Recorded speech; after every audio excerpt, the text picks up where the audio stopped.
First of all, Jimena, this is great. It was fantastic to have breakfast with you the other day.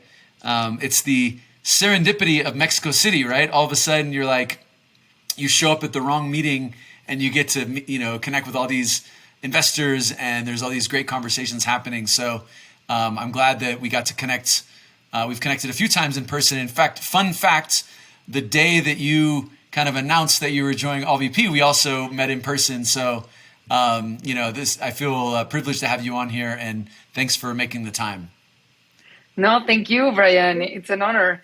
And I did find it very, very funny to actually saw you walk in the restaurant, and we didn't know we were joining each other. So it was quite hilarious. I kind of took a little turn. I was like, oh, I think I'm at the wrong day. And then I realized it was, but you were all kind enough to include me in your breakfast. So thank you. I appreciate that. Welcoming a newbie to Mexico City. So let's start off with your journey as an entrepreneur. You co-founded the car sharing startup Carrot about a decade ago, from what I understand. Talk a little bit more about what you made you start a company, and maybe describe a little bit about what the Mexican startup ecosystem was like at the time. Yeah, of course. It was 2012, and I was actually preparing to go to do my MBA. I had a happy problem, and I hadn't decided if I wanted to go to NYU or to LSE, which I had both been accepted to. And really, it's how life is serendipitous, as the other day when we met in breakfast. I got to know Federico and Diego, Federico from ALLVP, actually, now my partner, and Diego, who used to be my partner at the car sharing company, in a very funny way, actually, as we just met the other day. And I actually fell in love with the project.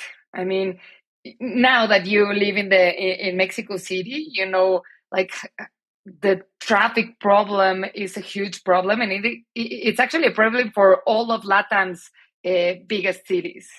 So imagine that to the regular citizen, it takes them 3 hours to get to their house and their work, and then back from work to their house. And imagine these guys giving them back 3 hours of the day.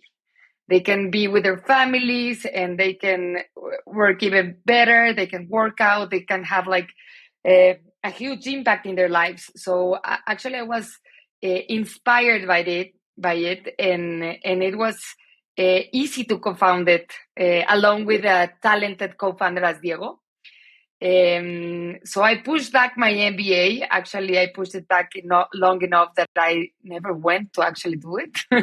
But I do believe an entrepreneurship is also a sort of like an MBA, a real life MBA.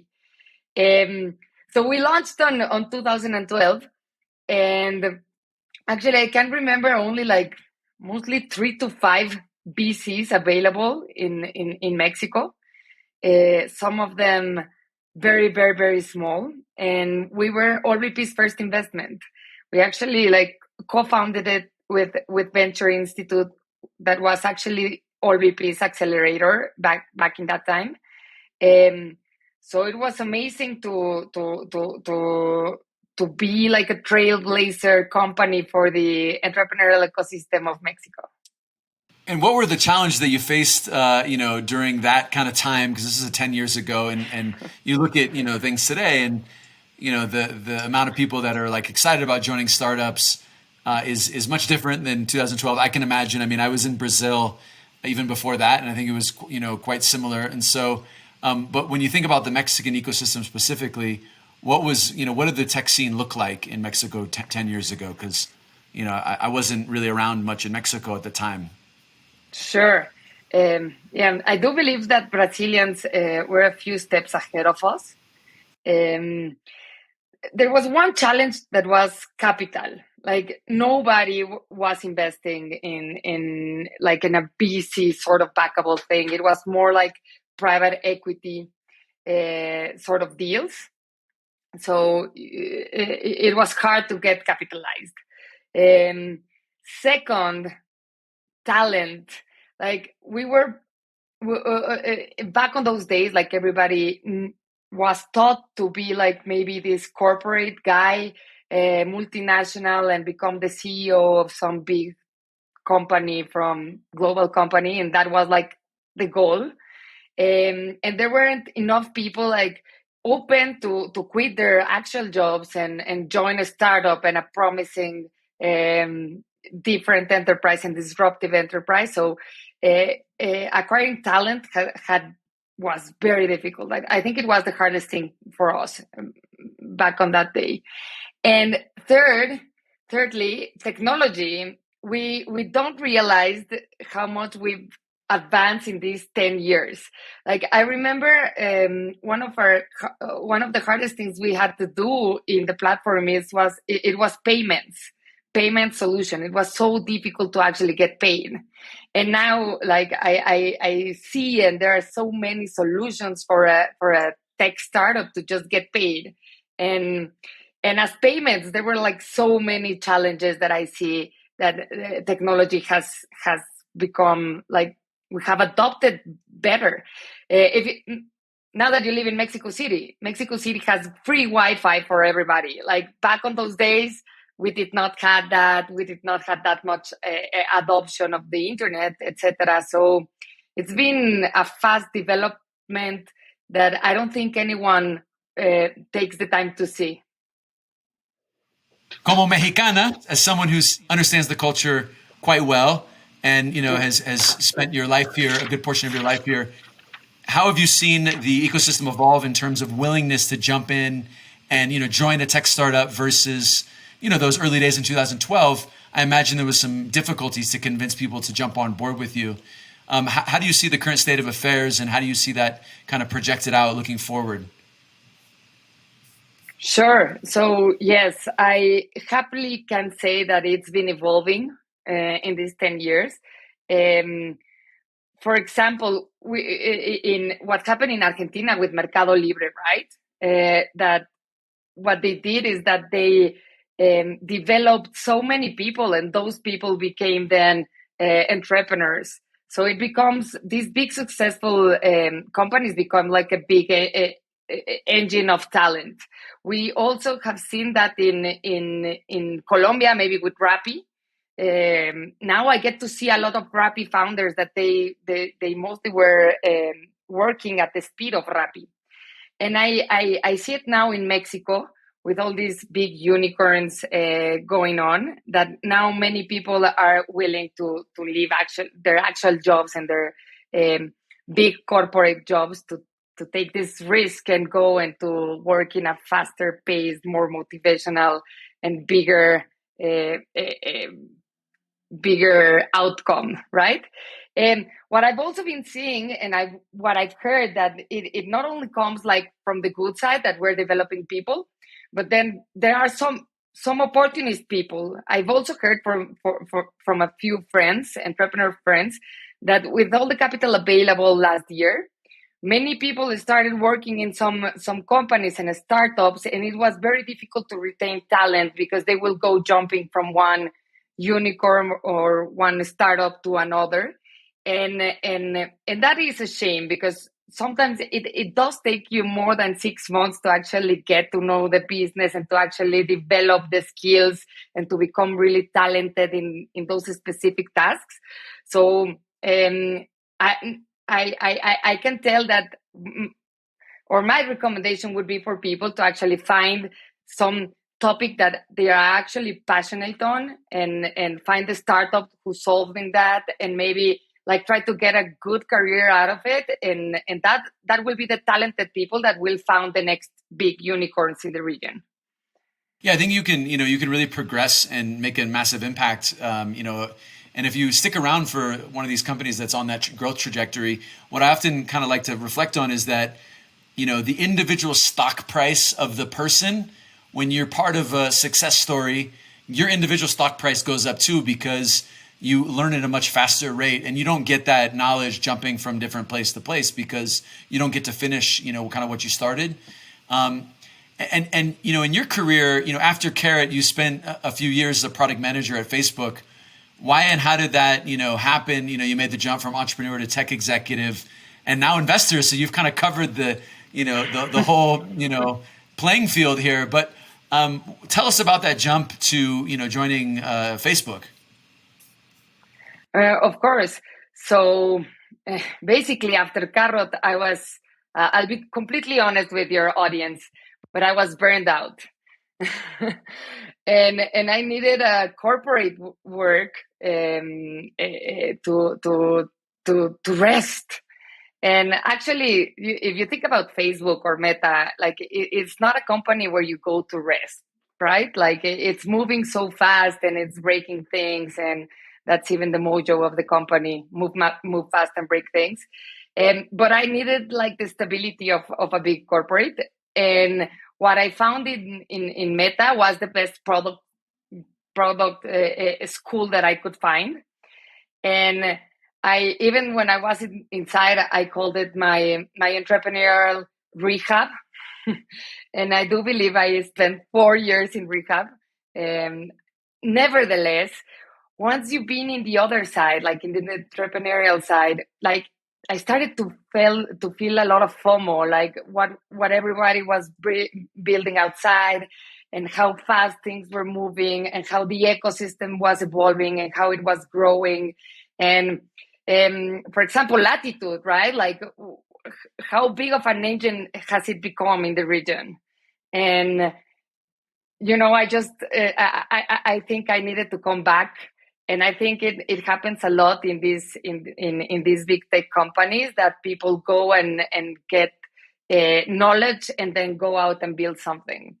For me, it was come back into this side of the table, but with a lot of respect for the founders, because I've been there, and a lot of empathy, and trying to get to help them with more than a check, right? I think that's so critical, and I think it's underestimated, the value and importance. Just as the empathy portion, it's so hard and stressful and lonely as a founder. Founders love talking to other founders, and we've really discovered that at Latitude. It's just like this thing. It's kind of magical. Someone might be 1 or 2 steps ahead, but you can really just get some solace, get some advice. It's a mix of things that allow for that. What would you say that you learned from both your operating experience and then your experience as a founder that makes you a better investor? Wow, that is a tough question. I think one is that you need to be passionate about what you're doing. I think in both sides of the table, that is one key thing that I learned. Second, even in the investor side, like product adoption is everything for a business. If you're not solving something, it doesn't matter how much VCs you get convinced and how many clients you get acquired. You need to have real product adoption and real product adoption metrics in order to be sustainable in the long run. So I think that would be the second. And the third one, it will be like the people you surround you with. Even as an operator, building your team, and as a VC, like who are you investing, or who is investing in you? Try to get as much quality people and people you like as possible. It's important who you work with, right? It's so critical. Like, I mean, you're spending a lot of time with these folks, whether it's on the founding team or the recruits or your investor, and so that kind of chemistry is really important to build over time. And I guess the chemistry was kind of natural for you to join ALLVP because being ALLVP's first investment, you were both kind of pioneers in a sense, responsible for kind of kicking off a lot of this developing Mexican startup ecosystem kind of at the same time. If you think back to the founder perspective, what was the value proposition of ALLVP at that time? Why did you choose, them as partners? And then how has that, evolution evolved? And how do you think about the value proposition of ALLVP today? Sure. And I think we've learned from both sides. But for me, ALLVP made sense because Diego and I were so young and so inexperienced, but at the same time, we were so ambitious.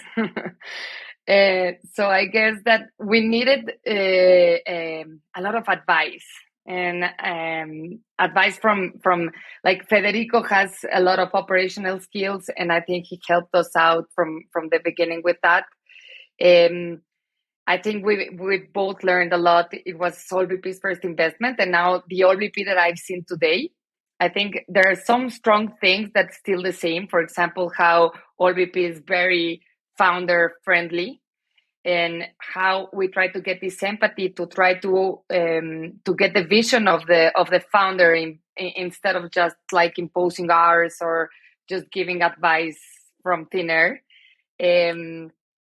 But nevertheless, I think that the thing that ALLVP has become best at is like choosing teams, and try to understand the entrepreneur, what's behind them, trying to find this brilliant concept they have, how they are competent, how they are able to take this leadership, and how are they like looking into this ambitious dream as Diego and I did, but also with their feet on the ground with foundations and stuff that will make them more that will make them more possible to get to the point they want to be.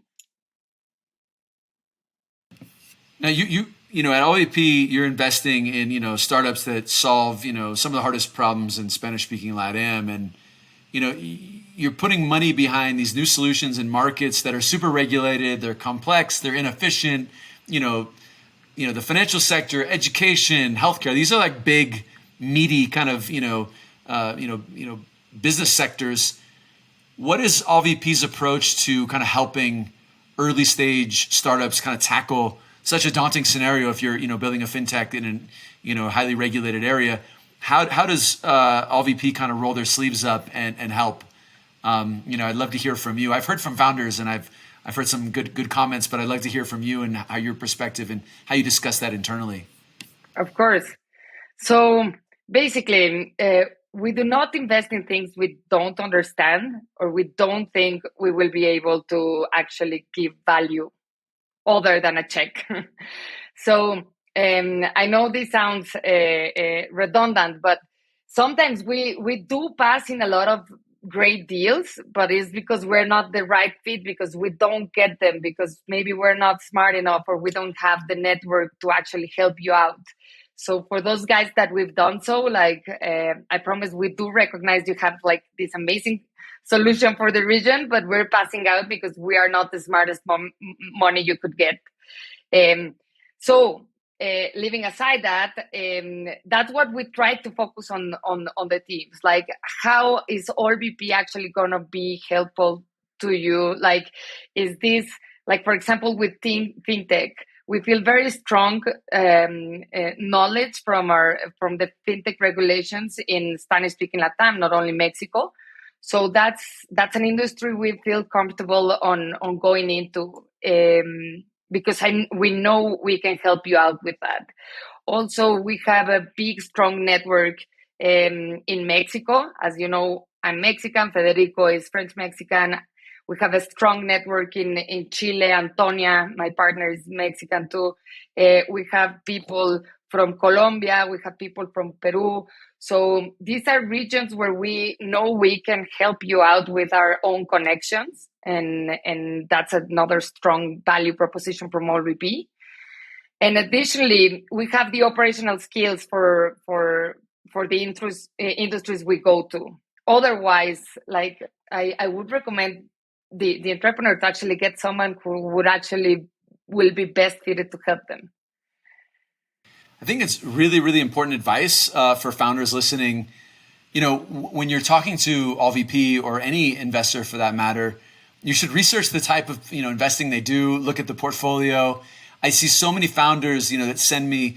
Oftentimes, I'm like, hey, I'm fundraising, and they send me like a hit list of like 50 investment funds, VCs, and there's certain funds that are just like either it's stage agnostic or they're not. Maybe they only do Series D or Series C, or they don't invest in certain sectors. And I think that doing a good we call it sharpening the axe when you're thinking about going to fundraise. And part of sharpening the axe is just making sure that your target list like matches spend time to understand what those funds are looking at, and you'll come a little more educated. And I know that you're branching out a little bit, and you want ALLVP to kind of expand its horizons a little bit, maybe pushing on themes like blockchain, metaverse, Web3. If I'm not mistaken, that's something that I think that you have taken an interest in. Would love to hear, and see in those areas a solution for that problem of, still industries. Maybe ALLVP's, gone after finance, education, healthcare, which are massive industries and tons of room for disruption. But how do you see kind of Web3 and maybe, any of the other, different kind of, maybe call them like shiny objects that are definitely exciting that people are still trying to, uncover and understand how that they'll be leveraged. How do you see those kind of new, focuses, and do you think that's something that you will spend more time on? Sure. Great. Thank you also for doing your homework and get to know me better to make the good questions. So basically, I did had a lot of exposure when I was in Meta to the metaverse, right? It is a company that actually changed its name to the metaverse. So I was able to to set a foot on it.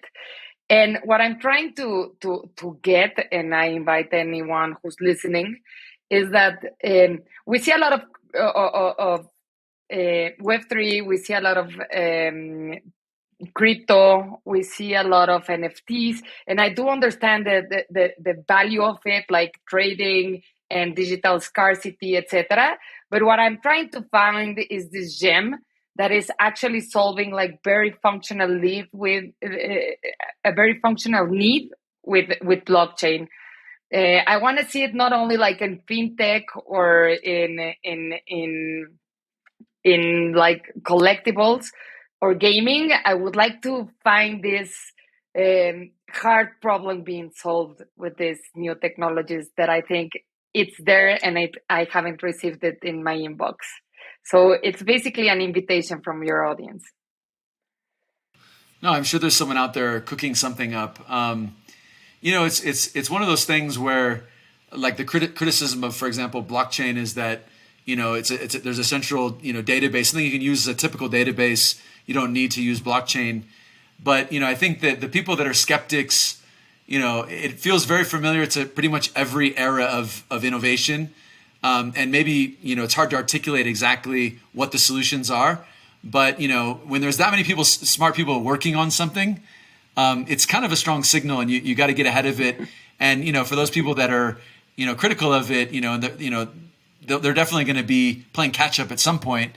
It's just a question of timing and seeing how the market develops. But I'm glad it's something you're thinking about, because clearly, there's parts of Latin America that seem like crypto specifically. I think you look at Argentina, Uruguay, there's a lot of crypto enthusiasts that are, coming out of that part of the world. And so clearly a lot of engineers thinking about it, working on it. So we'll see how it all evolves, but I'm glad to hear that you're bringing that and bring a little fresh energy into ALLVP to kind of anticipate what's coming next. So transitioning a little bit, at ALLVP, usually it's kind of the pre-seed, seed, and then Series A, kind of like at Carrot. Does that focus kind of stem from the fact that ALLVP needs to be really close to the founders to tackle those hard problems? Is there any reason why you're very stage specific, kind of at the early days of capital? Is there any thoughts of like going further down the stack and investing in kind of growth rounds? Yeah, exactly. I think you nailed it. So basically, we are three partners. So since we like to be very involved with our portfolio, we have only enough headspace for a few companies, right? Each one. So we cannot be invested in as many as we want, since we do want to be game changers for them and actually be involved with them.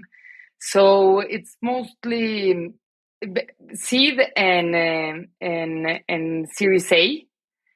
We like to see a little bit of adoption already moving, and basically that's it. Since we want to be close to you, we can only accept a few of them. So we're very, very, very specific. And then again, for those projects that we sometimes missed, it's not that they're not great projects, but we have to be very disciplined on our heuristics, since we cannot accept that many companies. Now, something I love about ALLVP is that you're very open in the investment process, right? You even have a step-by-step guide on your website from initial to final meeting. Whole thing takes a couple weeks. How efficient and how consistent are you in meeting that timeline? I know you haven't been there that long, but I know that you're deeply kind of entrenched in everything, and you spend a lot of time with Fede and Antonia. How accurate is that, in the process? And because that's one of the biggest complaints that founders have about VCs, I'd say, in Latin America, anywhere, but especially in Latin America, is that I actually had a dinner the other night with a bunch of successful, entrepreneurs, artists, and, folks in different kind of roles. And I asked them what's some advice for me as a foreigner coming to Mexico, that will help me. And one of the things that, the first thing that it was actually Tanya Ross. She has the jewelry, a line of jewelry here in Mexico City. And Tanya said, well, a yes is not always a yes, and a maybe is probably a no. And I was like, shit, thank you for telling me that. That may have saved me some stress so that was a long way of asking, how effective are you in meeting your timelines, and how do you make it quick? Sure. So the first thing is, I'm super glad there's a process, and to trust that process is amazing. It takes so much a heavy weight from your shoulders than just like saying, yes, go all in, or no, I'll pass. If you have a process, makes it so much easier. And the great thing about the process is to actually follow it and have the discipline to execute on it. As a founder, I know how important it is to get the answer as soon as possible. So myself, I do try to get it as fast as possible. As you probably seen on our page, like after the first meeting, the second step is that we ALLVP's team, we discuss the project together, everyone in the same room, well, sometimes remote. But after that, you must get like an immediate answer, like, yes, we can follow on, or I'm sorry, we did not found conviction enough to follow on. And I think another part of our discipline is that we try to give value to each entrepreneur from the first meeting. So we try to share with you guys, like, why are we not following on? Like, maybe it is there wasn't a fit in what we're investing, or maybe we were skeptic about something, or maybe we missed something in the deck that would have made us change our minds, etc. So I think it's very important to actually not only be super fast at the result, but actually try to give them value. So next time, and for other VCs, they'll be stronger, and actually they will get something back. It's very hard in a world where investors want to keep their optionality. So how do you separate that and the temptation to be like, not right now, keep us posted, because, this game is a game of momentum. And if there's some momentum that picks up, even the most kind of strongest investors with incredible conviction get a little FOMO once in a while. So how do you ensure that, you're not kind of closing the door on the investor, or on the founder, and at least maintaining some optionality? Or is that just something that you live with, and you're just happy to give them the kind of the real deal? Then again, it's a tough answer, but no, I like, one is, since we do have this disciplined in the process, like not participating in a round. It's easier than it's just your thought or your intuition. Of course, there's a lot of your intuition, but you have reasons why you did not participate, right? So that makes it easier to have like strong reasons why you didn't. Nevertheless, me personally, I don't see an upside in being rude or mean or anything around it. So I basically believe that if I am super honest with the founder, and maybe I tell them like, hey, I'm not participating right now because it is still too small for us. Please contact me whenever you like have product adoptions or you're building your Series A or your seed or whatever. And I'm being completely transparent on it. So I think it's about respect, right? And that's basically how I follow on. No, I think that's like you actually earn a lot of credit when you're able to just be super authentic and direct with the founder, because founders, they really enjoy certainty and like, if it allows them to move on and, kind of reset. And that's something that's like really, really valuable for founders so they can stay focused on what they need to do. At Latitude, we've been thinking a lot about this, and, we're working on some ideas here, no spoilers, on just how to like make things more efficient. We're obviously not leading rounds like you, but we do, we think that velocity is really important, and, it's something that I think can be a competitive advantage if you can get it right. And so it's something that hopefully we'll figure out some innovative ideas on how to deploy capital. We're not a fund, but we have a small fund. So that's something we often talk about. So ALLVP is invested in over 40 startups, managing, 350 million, 3 funds, closing the third fund, and then whisperings of a fourth fund. How do you think about the portfolio construction, sectors, countries, and then, first checks, follow-ons? If you could give us a bit of a breakdown in terms of how that's managed at ALLVP and kind of, what the fund structure is like. Sure, of course. So yes, we're finalizing our deployment for Fund 3 and we're raising Fund 4, so we won't stop investing. What we're looking at Fund 4 is same discipline of the last one. We're investing in 4 industries that are fintech, smart cities, human capitals, and future of commerce.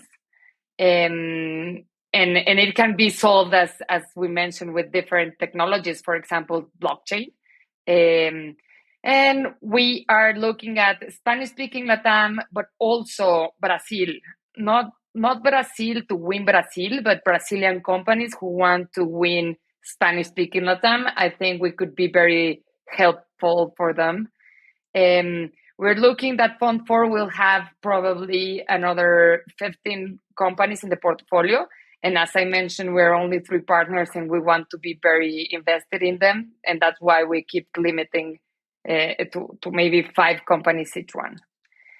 It will be deployed maybe in 4 to 5 years. We're not in a rush. We're very selective, disciplined. It's part of the thesis. So please help us get all these talented people to come. That's awesome. And just kind of wrap up here, we're in this kind of current environment. And actually during our breakfast of the day, there was that conversation around, are there less startups being created? Are there less opportunistic founders that when the money was kind of plentiful? Just would love your perspective because, there's plenty of dry powder and there has been kind of a correction in valuations. I think I've seen you mention, once that the best entrepreneurs always stay resilient. And I'm sure that you had to be really resilient as a founder, starting over a decade ago. So did your experience kind of as a founder, in your company, when that ecosystem was a lot smaller, do you think that created this certainty that, we're all moving forward even with corrections and it's all going to work out? And how does that perspective, how did that experience, change your perspective and enable you to see kind of the current moment? Sure. Well, wow. a lot of things to mention. But yeah, being an entrepreneur is hard, right? You've been yourself, and it's harder in LATAM because of regulation, because we're missing some of the services that you have worldwide. So yes, we do need people who's actually really passionate about it and who will not back up at the first barrier that they find. But I am very optimistic since I've seen talent growth and a lot of talent now from the successful startups in Latin. I've also seen, I think the correction, like if you eliminate the craziness of last year, the environment, it seems like it's growing. It feels like it was an outlier. And if you take that from the data point, is still going up. Of course, money is expensive right now, but I mean, we're still growing. As you mentioned, there's dry powder.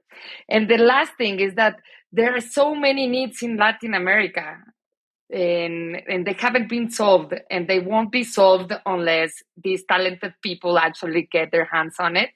And the technology is already available. Like we just need to build it correctly in our region. So I'm super positive of what's happening in Latin America. And I want to thank like everyone who's being a stakeholder on it, like VCs, accelerators, other entrepreneurs, angel investors, etc., that are keep pushing towards it. That's awesome. I want to quote, our friend Linda Rottenberg. I know that we're both Endeavor entrepreneurs, so maybe this is a good way to kind of seal the end of the podcast here. But she says, when economies turn down, entrepreneurs turn up. And I think that's, kind of the, quintessential thought process that I think we both share, and we both believe in the opportunity. So it's going to be fun to see how it all evolves. And I think it's great that, Latin America, Mexico, Latin America has, another investor who's been in the seat of a founder and who's able to impart some wisdom, experience, empathy, all of the above to pull forward this next generation of founders. So it's great to have you on the podcast, and I'm really excited to see everything that ALLVP does with this next fund. Thank you, Brian. It's been an honor, and it's always a pleasure, and it's always fun. Awesome. Well, thank you so much. Vamos LatAm, and appreciate your time. Gracias.